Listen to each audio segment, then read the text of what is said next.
And good evening, Santa Cruz. Welcome to Voices from the Village, Community Television's longest-running talk television program where we dive into international, national, as well as local issues. And tonight we have a combination of really all three that we're going to be discussing. As you saw on the title screen, tonight's topic is going to be the legacy of the civil rights movement. How far have we come? But more importantly, how far do we still have to go? I have a really great panel here with me. We're expecting Mark Half Moon. He may or may not halfway show up at some point, but we'll see. He'll be here for half the show if we're lucky, because he's half moon.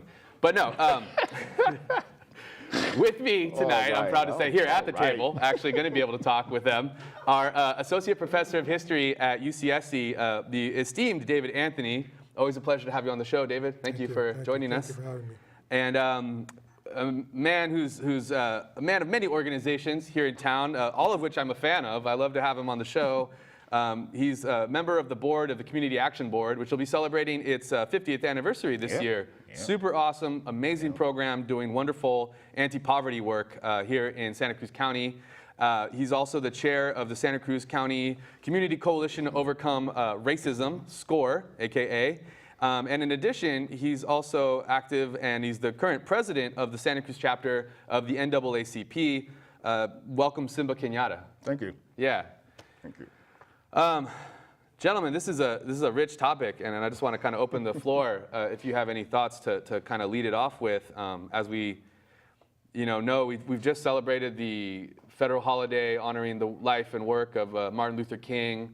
And I think this is a particularly relevant time to be talking about these issues, not only because of the holiday, but as we prepare for, Black History Month and kind of February's programming. It's a very relevant topic, I think, when you think about what's happening nationally and the way that kind of events have shaken down in Ferguson, Missouri, of course. But I think also when it comes to race relations in general, whether we're talking about economic opportunity, incarceration rates, education rates, there's still a very long way to go, if you will. And I think a lot of these issues are being brought up in the media, and it's like kind of one of those rare times in American culture we get a real chance to talk about this. So I'm really looking forward to having a discussion with you guys, and I just want to offer the space to lead it off, either one of you, by any means. Nope. Nope. Simba says no. Okay, that's a pass. Well, David? In terms of the question how far we've come, I think that's something that we're going to have to roll out in the course of our time together. Yeah. You used an interesting word in our earlier conversation about this because we were framing this in terms of the legacy of the civil rights movement. Mm-hmm. And I think there is a lot to be said for using that word. The challenge with it is that legacy also implies death. Yeah. Mm-hmm. And in fact, what? Death. And it's one thing to talk about what it is that we are bequeathing to future generations. It's another thing to think about the movement for civil rights, which I think has expanded and morphed into a movement for human rights, a global movement for democratic rights. And I think that movement is still very much alive. Right. But I think movements change their forms as circumstances demand. So that's kind of where I would begin. Yeah. To say that we're really talking about generations of resistance, and we're also talking about different kinds of strategies and tactics in dealing with a whole range of citizenship rights that have been denied people, not only locally, but globally. Yeah. Simba? Well, first of all, I may be having my hand over my mouth most of the time because my upper plate broke, so I have teeth missing. It's okay. Anyway, so no close-ups, folks. Yeah. Yeah, I saw Selma last night, and one of the things that one of the women said was about how we have gone through generations and generations of this and how we're still here. And sometimes it amazes me how African American people are still here and what we're still trying to do and how we're doing it. It's amazing. I mean, 300 years of total terrorization and brutality, and we're still here. And we're not nasty, we're not evil, we're not mean, we're not vindictive, we're not trying to get revenge. And that is amazing to me. I think that's a really big thing for African American people. Yeah. Something we should really be proud of. Continuing to struggle and not, to not be dissuaded by the setbacks, because I think there have certainly been setbacks. And I really appreciate what you said about, my use of the word legacy and that implying death, because I think often, when we think about the civil rights movement, it's sort of something that's like wrapped up and it's all over now. And I think as I kind of tried to frame in my kind of initial introduction of the topic, it's rare that we kind of get the opportunity to talk about that again in kind of mainstream society, and the mainstream media, for example, starts paying attention to cases like, Eric Garner or, what happened over multiple, I mean, not even just the death in Ferguson, but there's like been multiples now. I mean, you hear about this 13-year-old boy, I believe it was Tamir Rice 12, on a playground, 12. and the demonization that sort of occurs. And so I really appreciate what you said about the movement sort of transforming, because it has expanded. And the modern civil rights movement, I often think more of like, immigrant rights, or perhaps like marriage equality, and those are sort of the more popular civil rights issues. But it's like race relations as an issue never really went away, and if anything is even more important. And it's changed. It's changed because colorblind myth is perpetuated. Oh yeah, we got a black president. Everything's over fine now. There's this myth that post-racial America, it doesn't matter who you are anymore. But I think, as you said, we're still here, and it actually really does matter that we're still here. Yes. Well, I think one of the things that is always important to realize is that when you talk about a movement like the civil rights movement, you realize that it has rippled effects for many other movements. Anything that has benefited African Americans has ended up benefiting society as a whole. Yeah. Can you speak to an example or two? Well, I think if we consider, for example, the time frame in which the civil rights movement unfolded, and that was a period of a couple of decades. If we think about it from the time of the Supreme Court decision of the Warren Court reversing Plessy versus Ferguson in 1954, and then everything that happened after that Brown versus Board of Education ruling was in fact to get the court and the society on board with what the court said should happen. So it was really the interaction between people in the street and putting pressure in every way that they could. And that also set the tone for how it was that mass movements could operate for the next 20 years. And I think that becomes important as an example for the resurgence of the women's movement 20 years later. And many of the women who were involved in that movement were involved in the civil rights movement. That sets the tone for the emergence of the anti-war movement around Vietnam. Many of the people who were involved in that movement were galvanized or were actually involved to some degree in the civil rights movement. So you actually see again this notion of generations of resistance in direct ways, in direct conversation.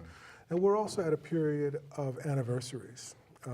The transition from 2014 to 2015 is very, very significant because 2014 marked the 50th anniversary of the Civil Rights Act. 2015 marked the 50th anniversary of the Selma campaign and the Voting Rights Act. And of course, this is the centerpiece of Ava DuVernay's film, Selma, which a lot of people are going to sort of have an opportunity to discover or rediscover some of the characteristics of that really, really charged period. And I know that there are people who have criticisms about the way LBJ is portrayed and this and that. And something very interesting was said by John Lewis. John Lewis wrote an op-ed that he sent to the LA Times. He said, if you look at Spielberg's Lincoln, there's a lot that's missing in that film. The abolition movement is missing. Frederick Douglass is missing. But nobody says anything about that. And you have one or two different representations of Johnson as a figure who is involved in making political decisions, as well as showing moral leadership. The fact that he is not the hero in this is considered to be problematic. Right. That's ridiculous. By whom? I mean, well, by the critics who are raising this question, Yeah. you know. And in fact, the Selma movement was a function of the people of Selma, and then they called in other people from other places. But it was a grassroots movement, and it was a movement that really depended on the courage, the sacrifice, and the risks of people who were in Selma and then people who came to Selma. And that shouldn't be forgotten.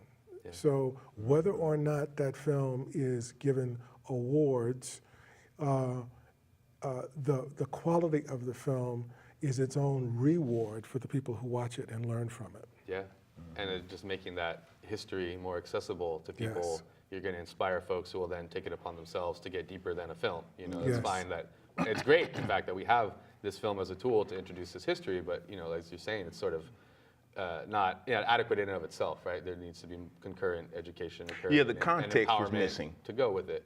Yeah, because I was reading an article that Mark Appleman had sent to me about what was missing in the movie, in particular about the terrorization that Martin Luther King stopped. It's not like he started the voting, he did all these other things, but one of the main things he did was get African American people to stop being completely terrorized by crazy, ignorant, berserk white people. And that was one of the bigger things that's happened. People understand that when we do things together, it happens a lot better, it happens a lot quicker, it happens a lot more thoroughly. So for us to do things together instead of, just one at a time stuff and getting organizations together so that we can do what we need to do. So. Go ahead. I also think that there is something that you can see as a theme connecting that Selma movement and that aspect of the civil rights movement to the present, which is, I think, really critical. And that is the presence of cameras.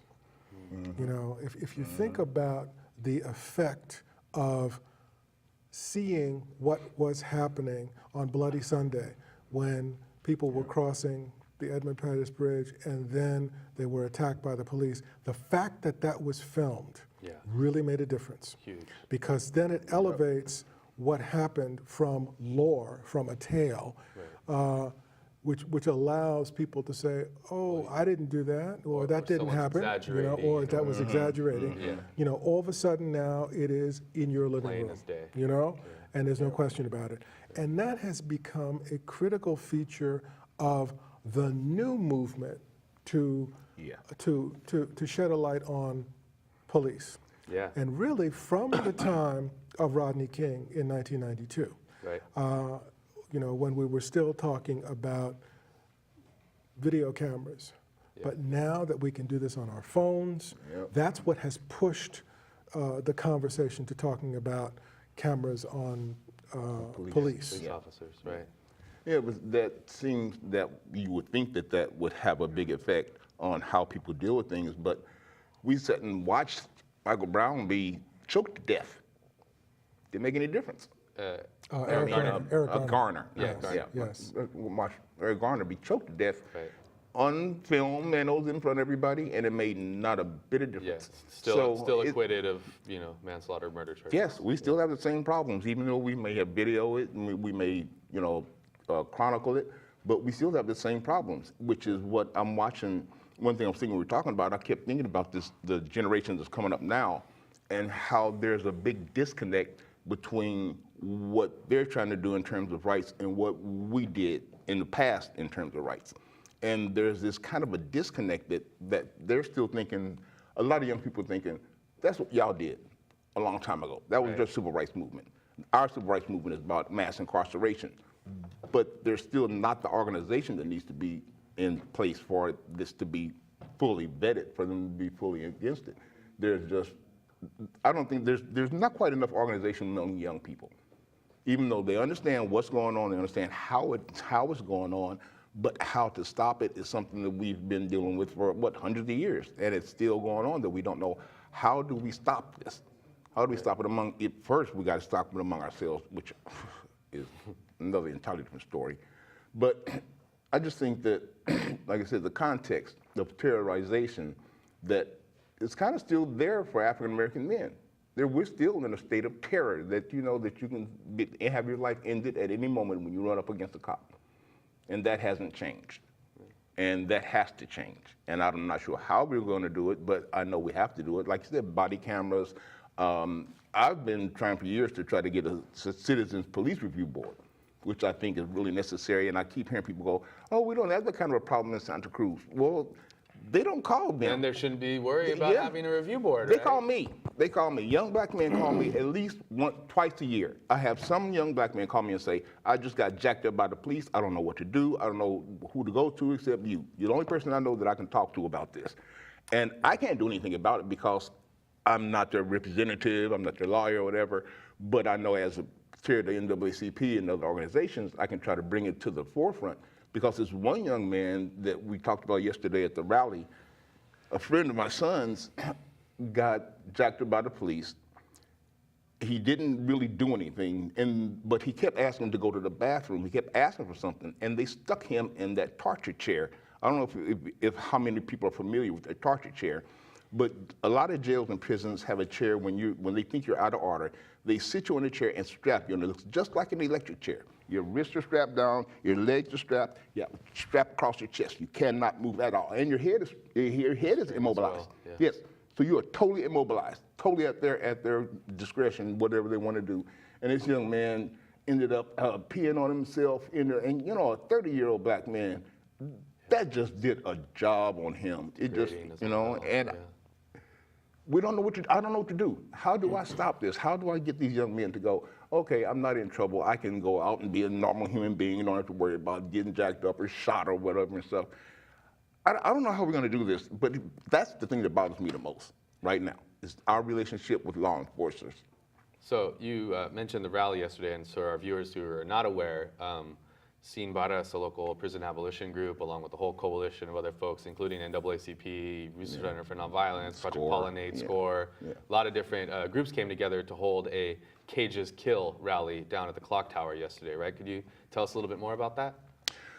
Well, Simba has been an organization in Santa Cruz for a couple of years that has been trying to shine light on the inequities and the things that go on in the sheriff's department or in law enforcement, period. And in Santa Cruz, I think there's been 6 deaths in the jail in 2.5 years. Something just totally ridiculous for a jail this size and a population this size. There's been like 6 deaths. And so Simba has brought it to the attention of a lot of people, and they actually started dealing with it. The sheriff's department actually started saying, okay, maybe there is something wrong. We need to deal with this. Right. So they had a whole grand jury report that was released about the kind of investigating the deaths, talking about the private that firm had a lot to do with medical Simba. care, right? It had a lot to do with Simba bringing it up. So, having organizations and putting things in the forefront of people so that they don't forget that this is going on in your community is really hard to do, because people don't like to think about it. They want to hear about it. It's like, oh, the police don't do stuff like that. The people, yeah, they do. Okay, I got a question for both of you, but before I ask either one of you two, feel free to answer this question. But before I do, I want to let you know, Santa Cruz, this is a live show. If you're watching on January 25th, right now, well, then you can call in at 425-8848, extension 30. I hit this little button right here, and you are able to talk to us and our guests. If you have a question, if you have a comment, if you were at the rally yesterday and you want to share your thoughts, please feel free. So the number is on the screen there, 831-425-8848, extension 30, if you have a question for us. But I want to make a connection. Either one of you feel free to answer this. What is the connection between an organization like Sin Varas, opposing mass incarceration, and kind of the civil rights movement or the social justice movement, racial justice movement? Like, tie those two together, please. For someone that might not think they're connected, like, how would you explain, no, there's actually a connection here? Well, I think the connection is human rights. Is that as human, we have a right to not be tortured. And that's being just totally ignored all over the place by the United States. But, so ask the question again. Ask the question again. Yeah, I mean, what is the connection between, you know, mass incarceration and a movement that opposes mass incarceration and, you know, the kind of civil rights movement or human rights movement, racial justice movement, if you will? Right? Well, that's what I was saying, is that I think organizations need to do a lot more collaboration, because we keep hitting and, you know, I'm going to do this and I'm going to do this and I'm going to do this, instead of us coming together and be cohesive about what we're going to do and attacking things strategically. And I think that's one of the problems, is strategically we're not together. We don't have a good strategy of how we're going to bring this about and bring it to a fruition. You know, we have how we're going to fight it, but how are we going to bring it so that it ends? Yeah.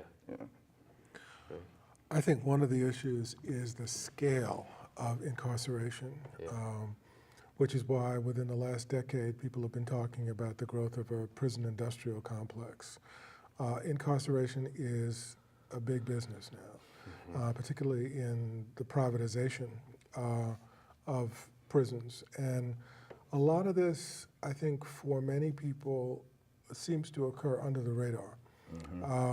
We're not generally aware of how easy it is for some people, particularly young males of color, to get in the system, to be incarcerated, and then how difficult it is for them to get out. Right. Even if they are incarcerated on relatively minor offenses. You know, we still have the effects of 3 strikes and other kinds of policies that for a number of misdemeanors, you can find yourself incarcerated indefinitely. Right. And then it becomes very, very difficult to do anything about that. So when people are aware of that, they realize the connection between that and you know, even systems like the peonage system that operated in the 19th and 20th centuries. In fact, in the run-up to the civil rights movement, how it was that labor was coerced, principally in the South, by people who actually colluded with local law enforcement to guarantee a workforce of people who were working off what often would be, you know, a minor offense. So we've got labor exploitation, unpaid labor. We've got all kinds of conditions, overcrowding. We've got torture. We've got rape. We have all kinds of things that are happening under the banner of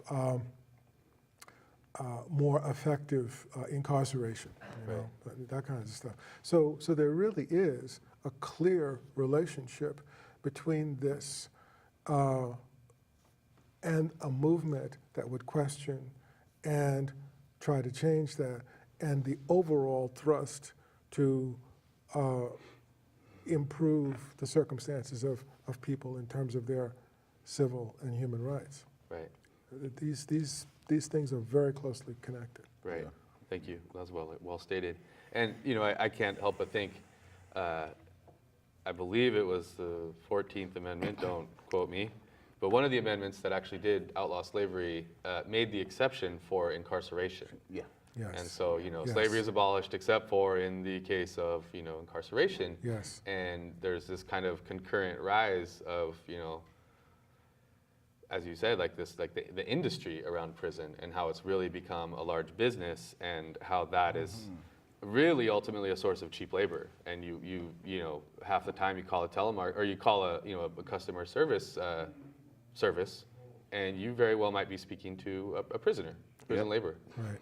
Right. And you know, it's just a real shock. I get frustrated. I'll say this. I get very frustrated hearing people talk about other countries' prisoner population or other countries' political prisoner problem when you look at the percentage of our population, and it is, you know, much higher than any other country. You know, China doesn't hold a candle to our rate. If you look at the percentage of the population, now maybe in raw numbers you could make an argument, but percentages, and especially when you look at who's locked up. Right. Now, who amongst our population, right? Some horribly disparate African Americans are supposedly what, like 15 20% of the country's population. I'm not sure exactly 15, right now, yeah. somewhere around there. 15. And yet they're 40% of the prisoner population. That's right. Yep. Right, similar phenomenon with Chicanos, Latino people, and Right. indigenous people. Very, very similar phenomenons. No, that's one of the things that SCORE is trying to do. We're trying our best to change the narrative. Yeah. Because the narrative right Talk now. about that more. What does that mean? The narrative right now is that if you're in prison, you deserve to be there. Right. Is that you've done something horribly wrong that the society needs to lock you up into a cage. And that in itself is problematic because people don't understand that people are locked up in cages. You know, you think of prison as something that you need to go to rehabilitate people, but the California legislature years ago said this is not about rehabilitation. Prisons are about punishment. And they changed the dialogue. So the narrative now is that we're supposed to be colorblind, that racism is pretty much gone, that, see, what is the narrative? Oh, and that we haven't had a good definition of racism. People still think racism is when somebody treats you badly or some store discriminates you against something, when in reality, it's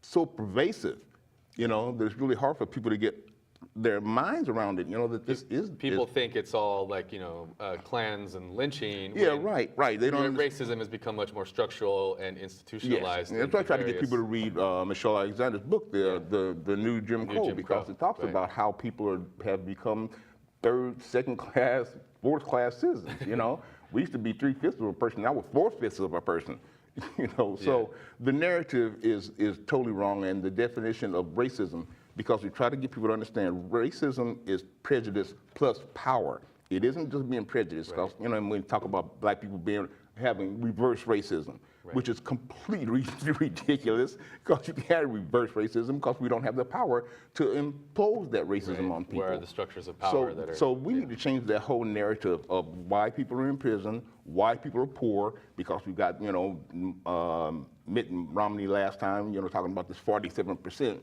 that's going to be whatever they're going to be. They're going to be lazy. They're going to be dependent on government stuff. So that's the narrative that's coming out now. And we need to change that about who is running what and how. You know, how are these prisons being run to the point that there are 40% African American or people of color in prisons and stuff? Is that narrative is that they did something. Police don't just arrest people for nothing. Right. You know, so we need to change that whole narrative of defining racism, of defining define who is most affected by racism, about all the different ways that racism are in our society, like through our prison system. Because I keep getting people to understand that the prison system doesn't stay in prison. It comes back home, whether it's from infectious diseases or having been in solitary confinement for years, and you come back and you're not really a human anymore because you've forgotten how to even relate to another human because you're locked up so much. So I think the narrative has to be changed, and we have to be very, very, very intent and careful about changing that narrative. There's also a very significant detail. There's an element in this process that we have overlooked that connects these struggles. And that is that if you are convicted of a felony, you run the risk of losing your right to vote. And there are many people who have lost their rights to vote because they've been incarcerated. And this hangs over your head even if you are released. Hundreds of thousands. So we have a lot of people who have been disfranchised because There's a lot of people misunderstanding, sorry to interrupt, but there's a lot of people misunderstanding about that too, because different states have different laws about you know, being disenfranchised because of a felony or something. Oftentimes people just think they can't vote anymore, whereas the laws in their state say they actually are. But again, it's this mentality, it's this narrative, it's this overarching archetype that people just buy into, whether they mean to or not. Because they tell you can't vote, but some states you can vote after you're off of probation or parole. Some states allow you to vote while you're in prison. Some states you can never vote again. Right. So I would love to see Obama and Holder and whoever else in the United States go, okay, this is over with. Everybody can vote, period. Because if you can't vote, that essentially takes your citizenship away. Right. Let's see if we can answer this call. Hello, caller. You're live on community television. You there? Hi, I'm live now. Yeah. Yep. Who am I speaking to? Mark. Hey, welcome, Mark. Oh, is this Half Moon? No, don't tell me it's Half Moon. So we got him halfway here. Hey, how you doing? Doing really well, man. How about yourself? Okay, good conversation. Thank you. You wanna contribute? What do you got to say, man? Well, I wanted to talk a little bit about the whole issue about. Wait, are you still there? Mm-hmm. Yeah. Yeah, we hear you loud and clear. Go ahead. Okay, am I there? Yeah, we can hear you. Oh, okay. This is right. Okay, so look, you guys are talking about the issue of the civil rights movement and how far it's come to today or something. Mm-hmm. Yeah, go ahead. Well, originally, of course, what we call the civil rights movement originally was a resistance movement, a resistance to people being, captured and held in bondage. And so the very first moment that Africans got here from the African continent, the civil rights, what we call the civil rights movement began because people started thinking about how do we get out of the situation that we're in. So, but the first ways that it manifested itself was in getting free. Right. How do we get free from this bondage, which included running away, sometimes slave uprising, and as time went on, it led to the Civil War and affecting legislation and getting the vote and getting equality and the rights to access to the same education and things like that. It's still going on, and the Black civil rights movement, in my opinion, has been the mentor for all the other civil rights movements in this country, because True. from the Black Panther Party, of course, affected the American Indian movement, the Young Lords Party, the Brown Berets, and people like that. And because look, people of color did not invent race. Race was invented by Europeans, and they decided that they were white and therefore at the top, and that the opposite of white was black, and therefore they were at the bottom. And the closer you were to black, the worse you were. The closer you were to white, the less you were. Certainly. And so what I'm saying is that all the other movements, as the black vote rises, as black people start to seek and win more liberation, especially in the United States, it benefits everyone else. If you talk to people who lead all the other civil rights movements, they'll say that movement was an inspiration, especially Dr. King and people like the Black Panthers. So I heard y'all talking a little bit earlier about the film Selma, which I think is a really important film because I think history is something people need to see, and it's a little slice of history.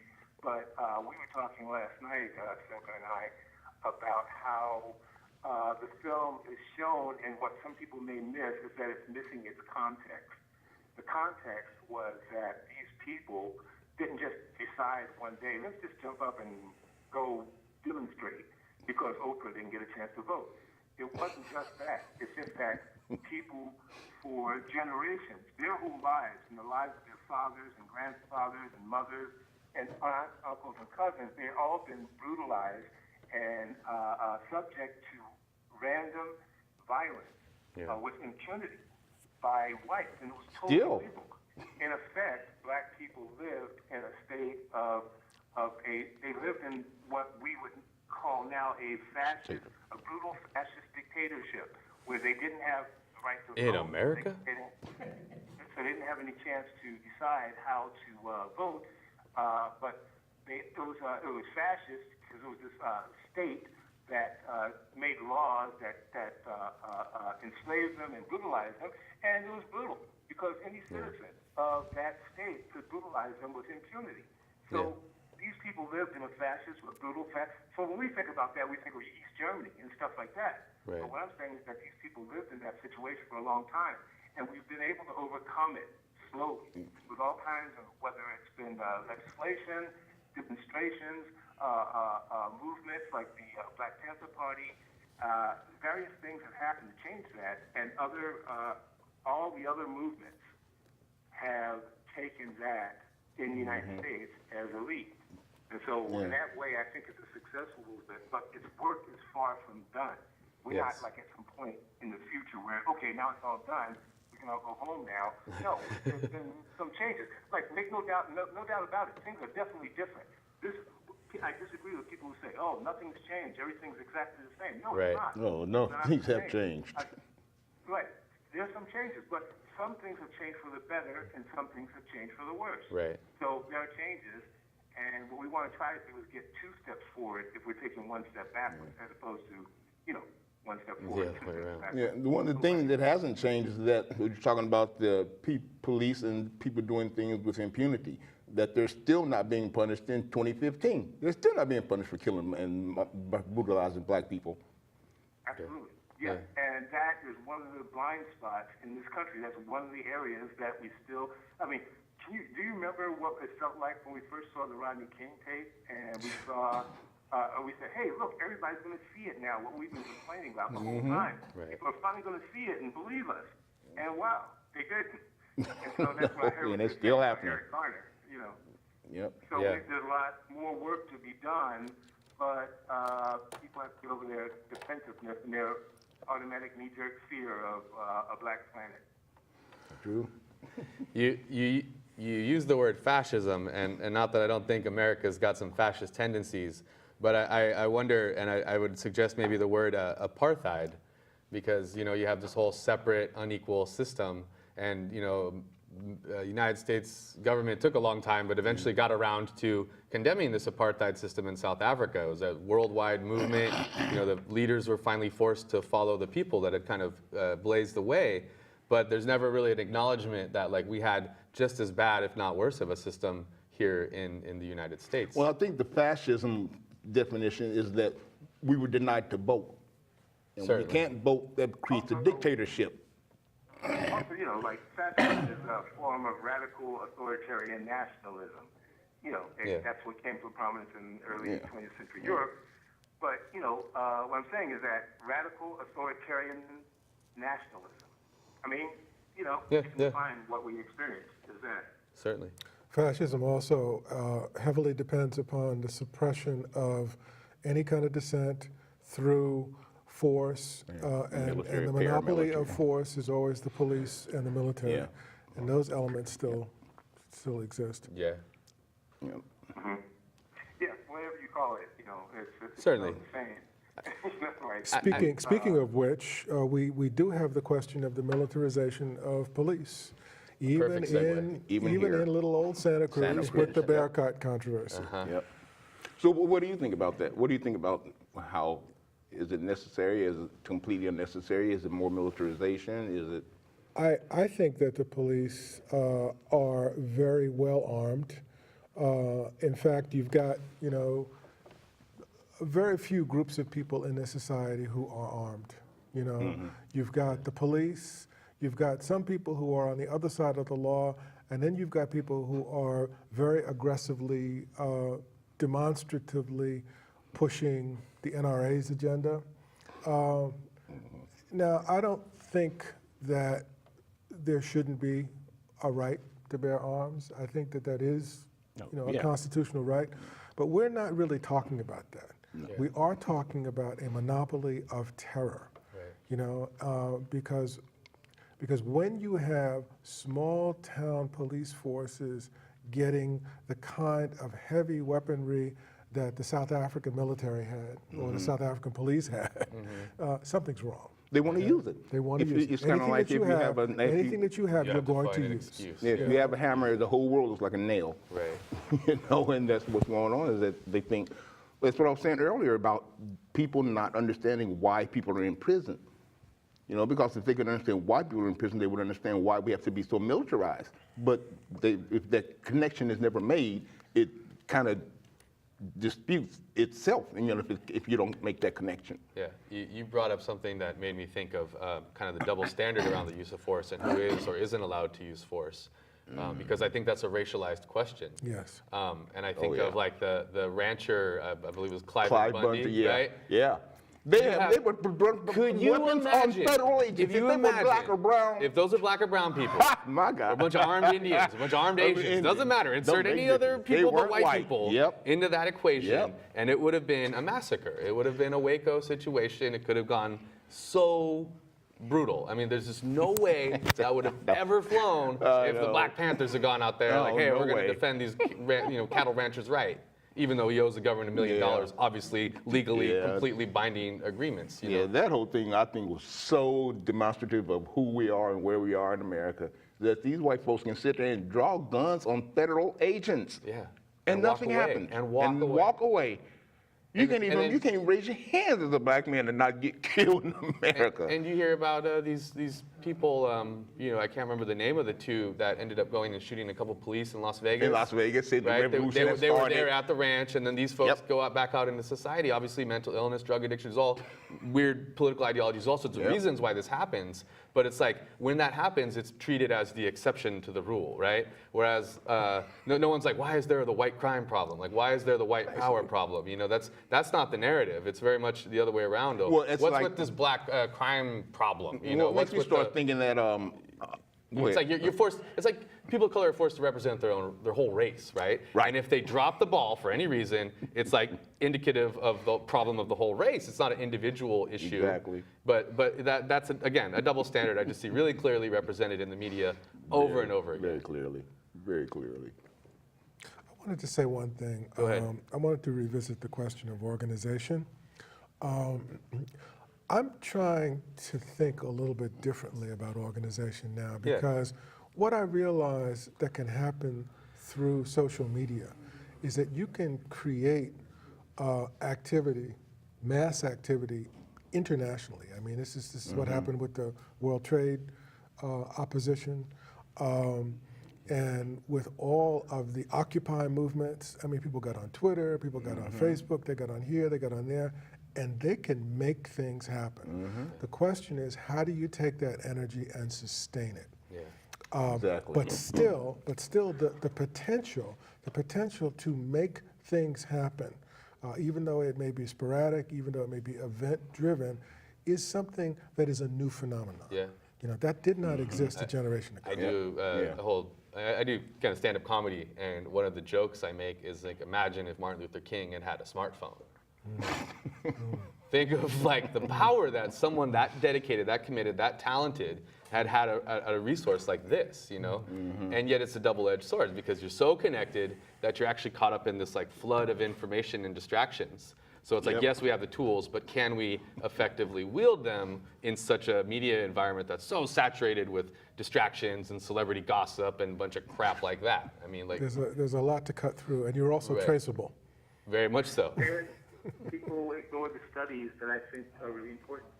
Say that again, Mark? People ignore the studies that are really important, the studies like history. If you Right. want to understand U.S. foreign policy and how the U.S. Interacts with other countries, try to figure out, study how the U.S. military was formed.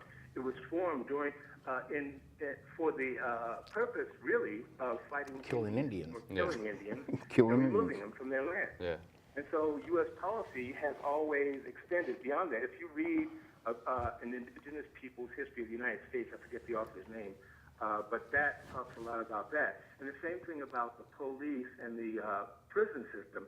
The police system was, in the United States, a lot of people deny this, but in the South, in South Carolina, the patrollers, the private Patty citizens rollers, yeah. who we call patty rollers, Patty who rollers. were hired and wore badges and had clubs and guns. Yep. They were hired to just patrol streets and roads and find random black people just in case they were an escaped slave. And even if you were free, they had the right to stop you Yep. and search you and beat you and do it. The only thing they didn't have the right to do was if you were a slave, they didn't have the right to kill you because then You were property. that was the property. Yep. They'd owe someone It was a some money. property crime. So Right. the history of the police departments in the United States extends from that. And I'm sure there's other things that, other beginnings of police departments in New York and things like that, but they have similar roots. But a lot of it started in the South. And like I said, if you look at the history of the U.S. military and how it acts to the world, you know, look at the Indian Wars Yeah. and how it was formed and how its tactics began. Same thing with locking black people in bondage began in slavery and in pursuit of runaway slaves. Yeah, great point, Mark. I'm going to pause you right there because we have a question from our audience here. Why don't you take it away, audience member? Hi, I'm Betsy Phillips. My question is, what percentage of American white people do you think are deeply prejudiced? And do you think are the best ways to get the ones who are not to be more with the movement, to join us all together? Well, you know, I think, Interesting question. yeah, it is. Part of it is, I think the issue of entitlement has to be brought up, because a lot of white people don't understand that they don't understand entitlement in America, of how if you're a certain color, you're entitled to certain things. I think a lot of white people aren't deeply prejudiced, but they unwittingly go along with white supremacy. I think a lot of white people don't understand that they are unwittingly going along with white supremacy, as are a lot of people of color going along with the concept of white supremacy. So I don't think that a lot of white people are really deeply prejudiced. I just think they don't want things to change because they know that they wouldn't be on top anymore. So it's not really deeply prejudiced, it's just wanting to hold your status as it is. You get to hold your status that other people don't have. That's nothing. And getting people that are essentially preaching to the choir too, that's really hard, because when I go to these demonstrations, I keep telling these young white people, this doesn't stop at this damn demonstration. When you go home, you got to do something. You can't just come out here and tell people, I don't like this. Okay, you don't like it, then what are you going to do? Besides be sitting in the streets demonstrating. Like Malcolm X said, if you're going to be demonstrating from 6 to 8 in my house, I'm going to be gone from 5 to 9. I don't even have to see you. A demonstration, for all practical purposes, does absolutely nothing unless you're going to back it up with, let's go do something with this, all this energy, all these people. Let's create a citizens police review board. Let's make sure they have cameras on their bodies. Let's get rid of the barricade, you know, so, you know, preaching to the choir is really hard a lot of times, because they don't understand. I think a lot of young white people don't understand the struggle and how long this takes. You know, I think, like, I watched Occupy. Whoa, that went bam, and just collapsed really quickly, because their analysis of things weren't there. They didn't have the proper analysis. Like, one of the first things I think Occupy should have dealt with was mass incarceration. That's not what they wanted to deal with. But anyway, the organizations that are in favor of people of color, that are trying to do that, don't seem to have the oomph that they need to be behind us. It's not like it's kind of like nobody has our back. Yeah. You know, so I don't know. I think dealing with white people that want to see change may be as hard as the people that don't want to see change. Cool. David or Mark, you guys want to take a stab at that one, or should I make a quick announcement? Yeah, let me just say one more thing, which is what people need to realize is empathy is a really big part of what we're talking about. People need to try to understand how other people feel. Like, I need to try to understand how white folks feel. I mean, it's a matter of life and death for me. I really do need to understand that at a young age. But what I'm saying about that is that people, like, especially like black people who were enslaved in this country, Native people, and various other people who have been dealt a really heavy blow. And let me just say about, like, the African people, the black people, what happened to them, slavery, was so devastating. It was like, if you transfer the collective experience of black people to one human person, it's like being run over by a car. If you run over by a car and the car is on top of you, it crushes your body. And so you can beg and plead and cry and have sit-ins and do all kinds of stuff to beg for them to take the wheel off your chest. So they finally get you can threaten them, all kinds of stuff. They take the wheel off your chest, and now you're laying there bleeding in the street, and you're saying, ouch, it hurts. And they're saying, well, what are you complaining for? I took the wheel off your chest. Yeah, exactly. You know, why are you still complaining? Everything should be fine now, right? What's not fully understood is that, no, we need medical attention now. We need transfusion of what it takes, you know, whether that means economic transfusion or whatever it is. Yeah. If that's what it takes for the healing of all these people, including, you know, everybody who's been, like, brutalized in such a way that, you know, it's had that kind of effect on them. Yeah. One of the things that strikes me about this question is that you can actually see a sea change in how people want to be identified and don't want to be identified. 50 years ago, if a white person was called a racist, well, it might not be a problem in the South, okay? Yeah. But people don't want to be called racist anymore. And Dr. King said something very interesting. He said, the law may not be able to make people like me, you. but the law can stop people from lynching me. And he said, I think that's pretty good. Good. I like place that to quote. start, huh? I like Yeah. that. Yeah, I love that quote. Yeah. You know?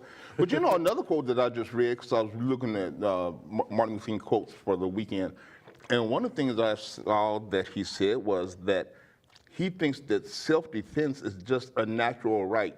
Self-defense is such a natural right that I don't think even Gandhi would condemn it. Now, that really blew me away, because it's like, well, that's the precursor to the Black Panther Party for self-defense. Yeah. Because he said, no, self-defense is something that everybody does. I think he said it's the right. And it blew me away. I'd never seen a quote before that he didn't even think Gandhi would condemn self-defense. Yeah. Yeah, I mean, there's a quote from Gandhi, essentially paraphrasing, if faced between, the choice of taking action and perhaps even being violent or doing nothing, it's better to take action and to do something to defend yourself and prevent greater harm, So even Gandhi had a rational understanding around that. So it's not And total then the whole out of thing, line. I think people subconsciously understand that when you really stand up for your rights, they'll kill you. They'll kill peaceful people. They killed Gandhi, they killed him, they killed King, so I always said, that's in back of people's heads, especially I think African-American men. Yeah. That's really in the back of our heads that you keep talking, you're gonna get killed. My son even warns me sometimes, Dad, you're kind of getting out there to be on Facebook. Because, I don't mince words a lot, and people worry about me and my physical being because, I'll say pretty much anything. Well, I always say to people, you have the freedom of speech until you actually become very effective in using it, in which case you better watch the heck out, Yep. True. And it's true. And using MLK as an example, and maybe if we're almost out of time, but I'd like to maybe just, if we want to end on this kind of thought, reclaiming King's legacy, it's kind The of the Tea Party sanitized. said they claimed him now. Well, there's this sanitized version of King that's absent of the economic analysis, Yes. that's absent Yes. of his condemnation of the Vietnam War. Yes. That's Yep. really doesn't take into the fact that he called poverty one of the great problems of racism, Yep. militarism, and poverty. These three great evils of American society that Yep. need to be tackled together. Yep. And that really it was just like you said, when he really came into the place to be able to speak out on these issues. I mean, that's sort of when he passed away, when he was making that connection, marching with the sanitation workers, right? Then Yeah. the day before he died, it Yep. was their I am a man. solidarity with the union and the class struggle Yep. that was occurring there. So we just got a minute or two. If you guys want to touch on that, just maybe a minute each if you want, and then we're going to probably have to call her good. Well, I think the point of connecting the struggles and the fact that this is a continuing struggle, the struggle continues, is something very much to keep in mind, and it is in the spirit of the movement. Great. And that's the same thing I was saying a minute ago about watching these young people at these demonstrations like yesterday, is that there seems to be a disconnect between demonstrations and actually doing something that will affect something. Because I think a lot of people have been taught that demonstration that's all you need to do. Right. Protest. Right. Excellent. Well, I want to make an announcement here because we have talked about, what do we do now? Like that's a great segue actually, Simba. Because I just like to announce that January 27th at City Hall, I believe 4:30 p.m., just before the evening session, there is going to be a rally entitled "Tanks, No Thanks." There's a movement of people that are encouraging the city council to give back the money that they were going to use to purchase this Bearcat assault vehicle. So I just think that's very worth pointing out. We do need to pressure our leaders. We do need to demand we do. accountability, Yeah, we do. especially on Demand. the local level, because Demand is a good word. absolutely. And it's not about letting these things slip quietly into history. We either stand on the right side of this issue, or we can go along with the majority of the city council, which unfortunately really seems to think this vehicle is A, appropriate, and B, what really freaks me out, quite frankly, is they wouldn't support an amendment to say, we're not going to use this on protesters. That's just really outrageous, because you can just, I didn't know that. You have the tool. I didn't know that was brought up. Somebody actually asked him to. Yeah. Oh, I didn't know that. Councilmember Posner suggested an amendment that they get the vehicle, but they don't use it against demonstrations. And they wouldn't do it. only Don Lane supported it, and it didn't pass. I didn't know in the that. December 13th meeting. Well, yeah, I real didn't shame. know that. And I'm quite frankly disappointed in the rest of the city council people that Big they couldn't at least give us that. Right? That's a pretty simple thing to ask for. Anyway, Wow. January 27th, 4:30 p.m. at City Hall. I do encourage people who are concerned about the militarization of our police locally to come on out to that. Wouldn't even agree to not do it on protesters. Yeah. That's not good. It's sad. I believe we're about out of time here, so I'm going to go ahead and wrap things up. David Anthony, Associate Professor of History at UCSC, thank you so much for joining us and your comments. Really. Thank you for having me. Simba, appreciate being with you. NAACP, SCORE, Community Action Board, thank you so much for joining us as well. And with that, I just want to say thank you, Santa Cruz. We hope you enjoyed the show. Thank you, Mark Halfmoon, for being halfway here by calling in. That was a wonderful thanks, use of man. technology. And I just want to say good night on behalf of all the team here that helped make this show possible. Thank you, Charlie, Betsy Phillips. Thank you, all the camera Yeah, people. thank Thank you, you. everyone. Thank you. CommunityTelevision.org or CommunityTV.org. Please tune in. Please support your public access media station. Adios, Always folks. good being with you, man.